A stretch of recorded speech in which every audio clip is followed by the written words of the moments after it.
ফুরফুরি, তুমি এখানে? আজকে আমি মার্কেটে গেছিলাম, তোমার জন্য আর আমার বোনের জন্য আজকে দুটো চুড়িদার নিয়ে আসছি। ও মা, তাই তাই তুমি আমার জন্য চুড়িদার এনেছো? কিন্তু তুমি তো আমার জন্য কিছুই আনো না। তাহলে তুমি আমার জন্য চুড়িদার কেন আনলে?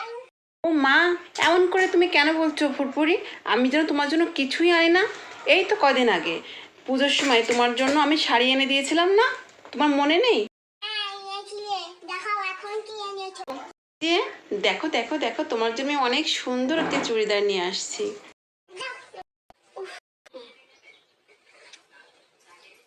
দেখি, ওয়াও, কি সুন্দর ইয়েলো কালার। বৌদি বোনের জন্য কি এনেছে সেটা দেখতে হবে। বৌদি, তোমার বোনের জন্য কি এনেছে দেখাও। কি বলছো? আমার বোনের জন্য? হ্যাঁ, আমার বোনের জন্য তো একটা এনেছি। এই যে দেখো দেখো দেখো। দাও দাও, দেখি দেখি। ওয়াও, এটা তো কি সুন্দর। কি সুন্দর রঙিন ফুল আঁকা। বৌদি, তোমার এই ড্রেসটার কাপড় আমি নেবো না।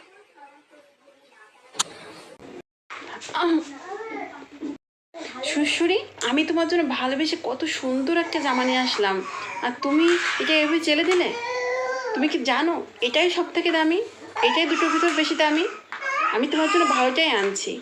না না, আমি তোমার ফুটপাতের জিনিস নেব না। এটার সাথে মনে হয় ওটা ফ্রি দিছিল, তাই তুমি আমাকে দিচ্ছ। আমি নেব না। এটাই পছন্দ, এটা আমি কাউকে দিব না। ছি ছি। তুমি কি বলো শ্বশুরি? এই জামাটা আমি তোমার জন্য আনছি, তুমি এটাই নেবে। তুমি এই জামাটাই নেবে, এটা তোমার জন্য আমি আনছি, আর এটাই এটাই বেশি দামি।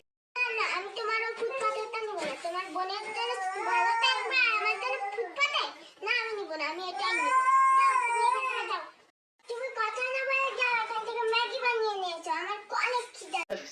হ্যাঁ রে শ্বশুরি, আজকে বাজারে গিয়ে না তোদের দুজনের জন্য জামা কিনতে গিয়ে, ওই তোর জন্য তোর বৌদির বোনের জন্য জামা কিনতে গিয়ে আজকে না আমার নাজেহাল অবস্থা। আমি আর কখনো বাজারে যাব না। এই যে একটা অবস্থা, একটা জামা তো সে 500 টাকা করে 300 টাকা করতে পেরেছি, কিন্তু যেটা হচ্ছে 1000 টাকা, ওকে 1000 টাকায় দাম নিল। তোর জন্য যে দিয়েছে না বৌদি, যেটা হলুদ জামাটা, ওইটাই তো 1000 টাকা নিয়েছে। কি বলি?